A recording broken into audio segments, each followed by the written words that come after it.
na National Identification Authority for the abetu dwa say enkramante mu ase ade hye bia wo ma gi twiri ni twirada kopiem wo ma so ye wa ye kasa yi ebi kura enna no wo m nkom komantom yem esan se sia no wo m sentence ne maako ahasa 300 na wo ma bia wo ma be hye de aboa ama nyimani na akọ enkan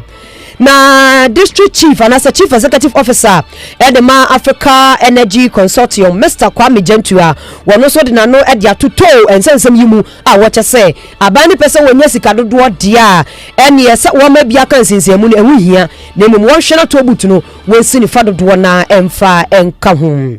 ensam na no pe dodo na ka be ho ene atena se ye de bremu yentwa ye husima ye ba kase no ye be fiase.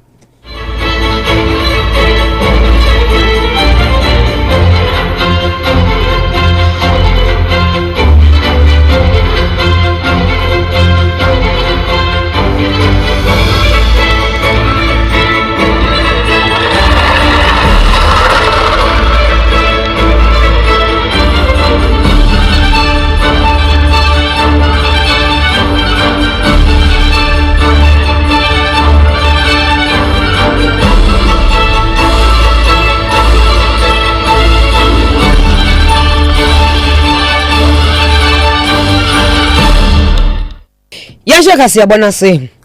so afa wono hwe humasi ansam so omenga ne muwa doctor wo say yawo adutwum wono kura ya san so yamrahwe bedwani de ma bosomtwe Obaatanpa so wasantemantem mu yakase wode atodwa ba amane yese wo hwe afi yi 2022 budget ya eba ebeto dwana nyame adawema bibia kwaye pa titiriw ne fa bia ekasafa ehumasi aso ye no ehunu wo so wo hwe mu a abana bonitimu po Ephya so wakantamadi nsi yese na afa mu de bia obetimi ayabo ma ehumasi etimi fa ne ntampefra no eno na waye abakose mu dia utimi hu se wei ani budget ya eba beboa ehumesua na so ye pa eba ma adesua ni ade kire etimi etumpo efi adumu akwa adumu a eno no eba be ma adesuafo ni atetefo ni nara wo madesua no wo mcheche na etimi akonkan a wo hwa eba beboa pa wo cheche ensemu esa wo se sa 2022 budget yi na ubehunu se eye infrastructures awodo abana na adwen se wo ba besi enye adeketwa wei eye emra dwumadie bi ekoso ewo University aso ye kumase mamu ena wonmanyamfo idiri sa ensami editu dwa wose enhyehye mapa ene enyama ni na egu akwama se ya ye kase yi abana na adwen se wo ba beye sane ebe ya dache bia eni etire adesuafo ebeba no wo mbenya tena ye pa efenso wo pepa ene entoboase edi asua de ama wo musu ni mudie ene wo mutimu pa ena wo mutimu se dache bi wo ba beye otitiri ni ntiri wo manga ne mu no etimi abasosa. I'm so excited about the budget that has been read. This is the best budget for education ever. But you not hear it from the debate in the media because most people have not read the appendices. 10C talks about in the education field 5 building 12 state-of-the-art TVET schools, full boarding schools like KTI, 12 of them covered by this budget. It talks about NAFTI being modernized. It talks about 35 STEM high schools. It's like building pre-sec 35 times this budget. 10 of them will be finished next year. Then it talks about 10D, even more exciting. Science labs are going to be retooled. Upgrading and enhancement of technical schools is there. 21st century junior high schools, the most exciting piece of it all.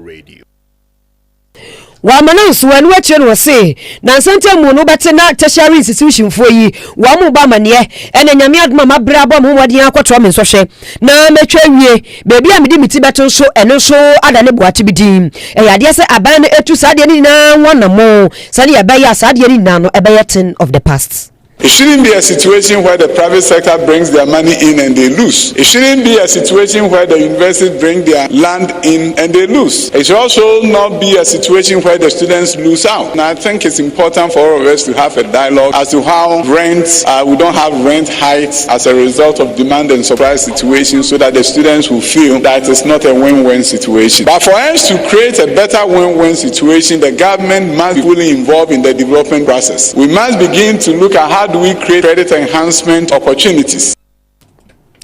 Nipa yɛte ne nkɛn ɛyɛ doctor wɔsɛ yaw adutum wɔyɛ education minister na ne deɛ akyi ɛna ne vice chancellor ɛde ma Kwame Nkrumah University of Science and Technology Professor Rita Akoo Dixon wɔn so de na no to mu bie wɔsɛ baakofo wɔ ne nsa ɛnso nyame ani kata wɔsom ani nipa enti aban ne kwantimi anyɛ ɛba na wadusua efemu ana mpo sɛ yesisi ɛdan de asi wɔ ama adusuafo nyima bi di wɔn sa ana wɔn ti ɛde ato enti wɔbɛhyɛ adehye ni na titu ni empanifo wɔn da adesua no ano sɛ wɔn bɔ mɔden sɛ wɔn so afɛmu die bia a wɔn betimi ayɛ aboa ama yɛ ka infrastructure ebetimi etu mpa wɔ asoɛ wɔn no wɔn so bɛhwɛ ayɛ. As student numbers, as of necessity, keeps increasing. What this means is that as managers of these institutions, we must look for alternative means of funding our infrastructural programs. There have been several propositions, including public-private partnership, PPP models, and sourcing for both private and public loans.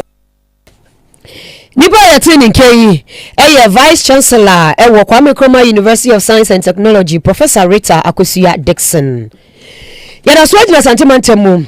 sani abɛyɛ adehye binom benya ensupanom na nkonkɔ wiase ensu a wɔn bɛnom bakɔfa yade no wɔ hawde abɛgya wɔn mu sunti ɛyɛ wɔ bibia ne ankrankra nyinaa de swade hunu sɛ ɛne nyame adom na ne wɔto nsɛm a woso deɛ kakra obetimi ayɛ de abɔ wo nua no na wahwɛ de ayɛ enti yɛ kasa yi kwada so municipal advocacy group wei ɛyɛ dwumako bi a ɛnhyɛ aban ase ɛyɛ adeɛ sɛ wɔn de asoso abɔfoma wɔn ba bɛhwɛ ne menim ya ɛde esi boho ɛde ama adehye bi a wɔn wɔ kwada so MA basic school no sani abe a womenya ensu papa edi anom e wa sante mantam mu wo mu kyemu se sentia wo mu tu sa na mu yi enche se womenya bi amana boro wo mu so da bi na mmom unya bia no ma wonyanku bi enti na wo mu eyesa na mmom wo makarikari wo mani ehunu se adusuafo wo mu kwada so basic school wo mu so num hu e wa sam papa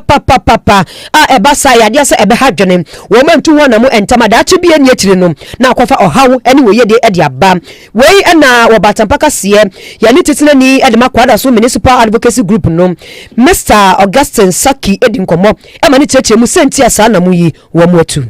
nyina ene se covid mu ya wei na covid so ade ba ko hia wo pa yesu de kwara be ro masade on be no ne ade na tie se kwara ko aboti ko bu abura tie ba ene be situation na say serious problem pa ene ka kan wo ma ene dai na me da ro ma be tima ya de fefe ade ama nkrai na ba ene say problem be bre wo school ase so we da fefe esi o ya say ya IT center yesi da wi ade aka ase be be total so da bi ade light abem be si da o mitime ye etina fidie so ase enko MC ho sa ade o ya mana boso ba akopɛ o ma mehwe no ma anya from my advocacy group no e be gire to me so na ya be siese da hwan ya mankura no ko ko etimi nya madan no ensi o sa o ma nkura nya ba bi ntra nti e hye mobɔ sabo so me achi so ma ya be bi da na siese nkura no te ho no o nya ba bi ensu ade be yesi da awie nkura no nkoma na ya bɛyɛ ama nkura no koma ade wantwe baba to nkra ma MC ona we kwada so nyina ye mpanyini so o mehwe no nya dan na mankura no so wa nya de a ye be gire to me so say citizens ana kroma ayo kwada so mpuntuo abebie dan na mankura no ko enti weye ko bia nsha abayase na wo mabɔ wo mutimu pose wo so fa mu die no wo ho odi mfemu enye wo metimi ayede abɔ wo made hye e wo kwada so hɔ no mu eye kwada so municipality ni mu asante mantam mu na yete wo mu kanipa yi eye Mr. Augustine Saki wo no na wodi kwada so municipal advocacy group no anim na ne de achi na penia won wada kwada so MA basic school no anom Mrs. Cecilia Ofori Manfo enso tu dwa se o wada wo mu asepa sa womo ahwe abeso womo asene awuyeyi ebrehim na mom ade ne de Oliver Twist they are always asking for more. Other so advocates omo ya de pa omo ba ha se omo beboa nkwada omo ni ngoma na enso omo ni bi no enso afa wi ase omo se da bi yenye enso no mo ha kra problem ka se pipe no e wa ha no se twa bia na wotwe ne yemi ya enye nkwada ko fi ko no so omo nsa ama nti emma nkwa no emma tru one sikra ba nti ka che omo ade chi ya apɛ no de poltank ne ba ya enne omo se be bia no se nso de na me adum enya bia ya ni ka cha for say school ni yan won be brave no kreni Eya se school ni hia mo bebre. Yesa se nsuo yi ene a wo kira dia na odi sua ni ba kwa ba madam I want to drink water. Na wo se ye gya ne manu kwa fie o kwa no nsuo ansa na wasan so aba. Ebi kwa kokodu fie me bedu fie na me kwa wo fufuo de esi wo. Wodu wa mabiem. Wokodi na ene wapani ba bi de ne ho ato. Enti ade ya advocacy fo ya ye wo mo edase. Nipa ya tin nke Mrs. Cecilia Ofowi Mafo headmistress e wo kwada so MA Basic School. Obaatanpa radio ni no kreni. Yefi wonu me yefa ni chensem fufuro mu na National Identification Authority na ba mane se ade hye bia empempi wo mo sori ntam ebeto santere se na be ya wo mo Ghana card no wo mo sabeka ne ntam so ebe wiase na wo mo agba peso wo mo na wo mo etwetwe wo mo edi atam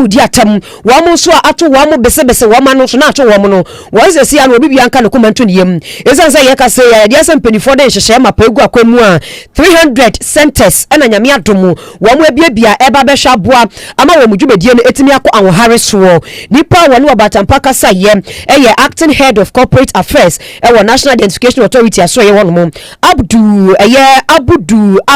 Ganiru wono ene wetietie mu se na ya empempi ade hye be piem wono ebi kura be se wo mo kata anadwo no de ma adeche eye na eye ahomete sempa ye na ye nimu se November boso me da to so dun so afiya mu ena Ghana kadi ebeto dwa se hyehye ni na egu akwam se ade hye bi efe kwan abeda wo se wo ma wo munye bi ye wo mo hwembe ye wo so bi a waye na enfomso wo ho be hwe na siesie obi wo so waye ne de so woni bebi a eda ya de se bra ne ba be ye ne se huntinum rich na ne district offices awodo ni na mpanifo se wo ma hwe bie wo man mu a eno ba be bra so anase e ba be boa se ne be ya wo hawo ne atete ade hye bi efemu no wo ma hwe eyini na edi efi wa enam so ma mpanifo ebo wo amane se se ya nyame adom wo ma bie sentence ni bia ka ho a e ba be boa wo mudwumedie no pa. And NIA now has national presence. We are going to be in the districts or in the regions forever. And that is the reason why you should really not be panic or anxiety, because any day you can wake up and go to the NIA office for any of these services to be offered you. The fact is that we have one enrollment station in every district. And technically and operationally, they are able to enroll about 15 people in a day. I understand the point that the card is in demand for various services, such as the SIM card re-registration. But that is all the way to March next year. If we get to that point where we realize that we still have a significant portion of our population not registered, we are going to call for extension. So they are going to call for extension. Nipa yatini kei acting head of corporate affairs National Identification Authority Abdul Ganiru. Yefi one man ni anto kase ebo no so chief executive officer edema Africa Energy Consortium no Mr. Kwame Gentua wono Obaatanpa edi nkomo awa wodi esi say ananu ada abani di esi awosi ye se tobut ahodo wa Ghana ha sei yembra no anase yemanin kensinsemu kakra no ezane se wo musu se ade se the traffic abakuro mu pa no wosesa na mo abani tu ye de we de wasre ni de mu abani sambra biem abani na adwen se wo pa revenue dudu pa dia anka eni kwanse tobuta wo Ghana ha sei wo kasa wo mu twentwe wo mudwumedie so kakra na mmom anamu a wasa nka wotu ene se tobutu no wonhwe na nka wosisi bibi mom emfa enka ho. It's a tax on spending. It's not a tax on earnings. Why do you tax somebody for spending their own money? Let me tell you something. A lot of people are going to stay away from Momo because of this e-levy. The tolls were giving us 78 million. That is a fixed income. So if you want to get more money from the tolls, open more toll booths on the roads. The reason why Ghanaians are not too happy with these types of things is the fact that we don't know what the money is being used for. Ye nimu de kodia potia yade ato ayedidi yade aye enu ntina to butia yese ye ntwa nsinsemu Ghana for kasafa hom enu akire no wasansu tu dwa wose se abani su se traffic e wo kuro mu nti ena ni de to butia hodo no wose wo mudwumedie ni kan nsinsemu dia ene na ewu be yasa nka wo pe ekwan foforo so na wo hwe na sa traffic no wo yidi fi wo esense wo ma to butu no e kan nsinsemu no. Whose responsibility is it to make sure that we don't have too much traffic on our roads? If we were able to put in a good public transport system whereby people preferred to park their cars and join public transport. Would we have too many cars on the roads by now? Because you see, in this country, we go by politicians' ambition in a manifesto because we are scared. If we tell trotro drivers we are putting a public system, they won't vote for us. What is good for the country is what is most important, not what is good for the individual. Enti asem na anu no nipa yetini nke Chief Executive Officer of Africa Energy Consortium Mr. Kwame Jantua Emra shebe dwani di ma achim so edruaba trompeswa so we epoye mantamo wonu kroya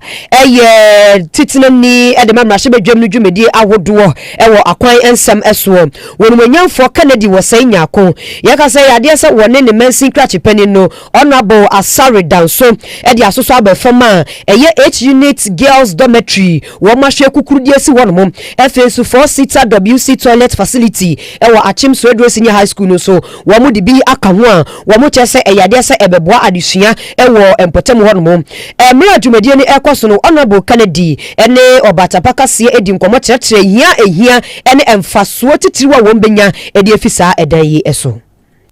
Mra kakra ni ye hyase se ye premium ade aba ya Kimswedo secondary school hwe ye mpeso eso a ye brim satana sa Kimswedo constituency ha ye secondary school ba kopa ye wonani ye su school yi a chere yi atitru ni ade hye afima ba nti na ho akohia se student population no e kosoro na se etumi so expand accommodation ne classrooms so e de ma nyame nchade ye so yekokusu kire se ye meboa ye ohwe a ye si almost about 24 unit classroom block ye wo 12 wa na 12 and they could be girls dormitory and big girls dormitory fee say a bit to me accommodate a lot of people. Yes, one room here is about 20 people minimum. Enti se be ya dusuafo na baba je ntete wo no wo mo pepe so na wo mo huntiri wo mo nti no wo se de bia ye tretre mu ne sa hunti na wo mo akoye sa ayeye die yi onumanyamfo Kennedy osai nyako wo no eye mrahye bedwani de ma achim so adro abato empesoa no eso ewie kwantiti bia wi aboboa no ene anoma wo we che wodua so so ya na wogebo enti aha na bre ma ye kwan ma ye de anopa ye no sia kase bo no ni na ye de esi asda piesie enkoma ye newsroom phone ni na se wo madawo ma wo moje bre eta ye chima Ephya Yaboah Aboagye akoyima meso metina se etete ne srenya basa ede mammo asda piesie enkoma eyeye editor kofiche bafo na Ephya so adwoa fo wa manfo akatepe wo madawo ma na yetina se anopeyi ye de ensem no ebre mo mesore so na ene de anopa Kenya ndwumedie no akoto ede mo atoa so madamu ni na se ama mo muniti ya adehye.